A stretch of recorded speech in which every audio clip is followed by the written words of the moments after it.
So that shiny new game just came out, Star Ocean: The Second Story R, and you want to know if it's worth your time, right? Well, let's take a look at the game for some first impressions. This game has loads of story and dialogue. Loads. I played for 2 hours and there's no way I can condense all of that down to such a short video, so I'm going to be skipping over lots of things. The beginning scene explains that the main character, Claude C. Kinney, has a father that was promoted to admiral. He is on the same spaceship as his father, and then it cuts to several of them on a planet inspecting it. This game is so strange to look at. The graphics look so very good. The scenery, at least. The characters are 2D pixel characters. I really can't get over how odd this looks. Odd in a good way though. Like, this is so strange and yet so awesome. You're very limited in where you can walk, and you cannot move the camera at all. Still though, I think this is all very interesting. Also, I changed the character name to my name, but the voice acting still says Claude instead of nothing at all for the name. I am not Claude. Stop calling me Claude, dang it. Oh, and you can't change the character's last name either, only the first. Inside the broken building is a device that's sparking. Everyone is like, no, don't get near it, and my character's like, I'm gonna get near it. Anyways, the device activates and completely teleports my character away. So he wakes up and we're all wondering,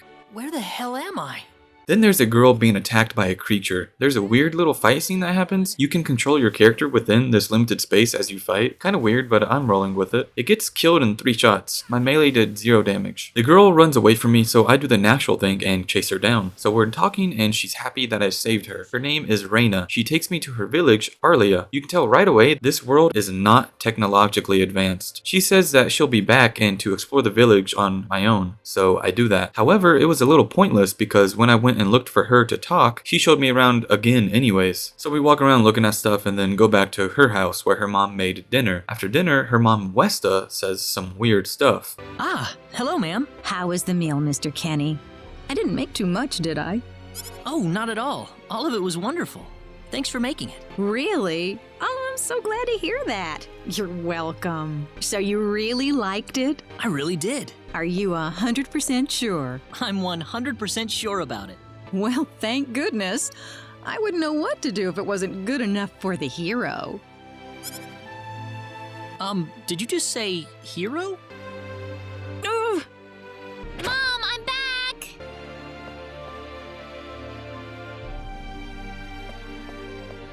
Her mom just ran down the stairs after saying the weirdest thing, which is hilarious. But I have more context for you. The mayor comes over and explains. It seems that you do not really know what we are talking about. Please allow me to explain. It all began 3 months ago. On another continent, northwest of this village, there is a kingdom by the name of El. One fateful day, a meteor crashed upon Aluria, a town located within El's territory. At first, people saw it as merely a rare and remarkable celestial event. But before long, a cataclysm took place. Great hordes of monsters suddenly appeared in the once peaceful nation, and the havoc they spread devastated the kingdom of El. There has never been anything like this before in our world. Not until the arrival of that meteor. It only stands to reason that the 2 events are related to each other. The meteor came to be called the Sorcery Globe, a stone of pure demonic evil. No matter how you look at it, that stone must be the reason for the disasters that have befallen the world. Just as the Sorcery Globe fell upon our heads one day, so you have also appeared out of thin air.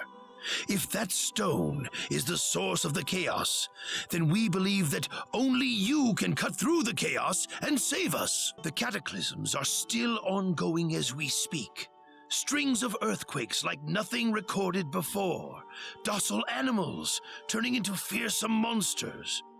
It will not be long before disaster befalls this humble village too. We will have to accept that you are not the hero of light after all. So they all thought he was the hero of light because he's come months after a meteor hit their planet, which caused animals to become monsters. They had some sort of prophecy of a hero of light in strange clothing. Well, my character has strange clothing, and they think his phase gun is the sword of light. But after explaining a little bit, they accept that my character isn't the hero, but to lay low so others don't think that he is is the hero. You can purchase stuff from sellers in towns and equip different swords or armors and stuff like that. The keybinds were a little weird to figure all this out, so I was just doing it on the fly. I didn't really focus that much on all of that stuff though, as this world and story just held most of my attention. Also, the floating golden icon that looks kind of like a sword is where you can save your game. I've been to a couple towns and saw them in the town each time. I made sure to always save when possible. When you leave a town, the game's controls actually changed, which surprised me. Walking between towns is where you can use your mouse to look around, whereas before it was completely locked. Also, there are enemies, green for easy, purple for normal, and red for strong. I was standing there changing my mouse sensitivity settings, and then the purple ball of smoke honed in on me. The smoke is the enemies, which is a weird way to represent them, but it works, I guess. Since my back was to it, my character starts to fight stunned. So if you want to fight, be sure to touch the smoke while facing it, or you'll be at a disadvantage to begin. This first battle, I had no idea what was happening, and died really quickly. The next time around, I equipped some weapons and armor, and then when I was ready, it actually spawned me back in the battle in the same stunned state I was in before. This time around, I realized that I could actually move my character around, and the enemies all died in one hit. Pretty easy. The monsters roam in a small area and don't deviate from that. If you walk near them, however, they will chase you down for a little while before they go back to their spots. If you're quick enough, you don't need to really fight them at all, as you can just run right by them. Also, sometimes you'll come across chests, either in towns or out of towns in this larger area. You can get various things like potions or talismans from them. Walking to the next town is so weird. It's like you're a giant and the town is itty bitty. In each town, there's people that you can talk to and vendors to buy or sell from. So after I left that town, I could now fast travel. It seems that you can fast travel to previous locations that you have been. Back in Arlia, everyone is freaked out. Someone from Salva, the town I was just at,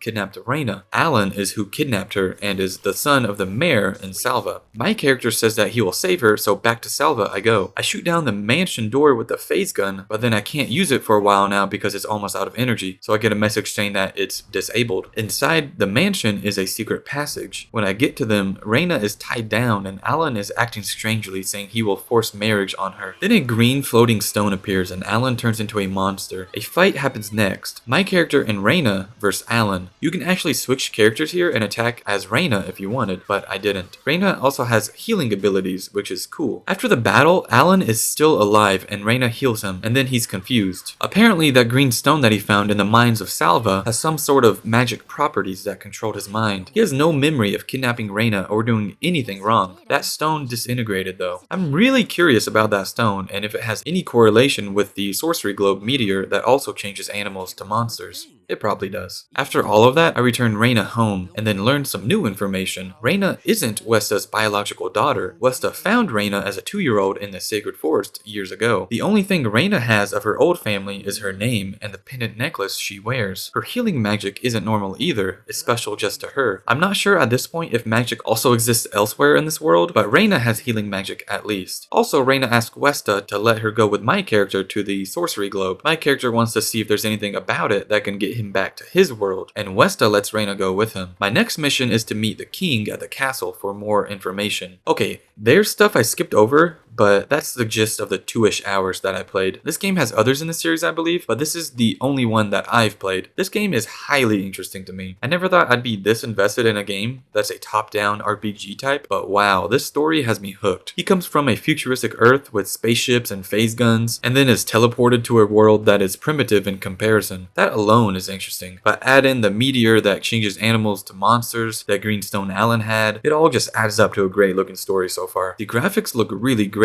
too. I really like this game and I cannot wait to see what happens next. That's my personal opinion though. Whether or not this is your type of game, I'll see you on the next one.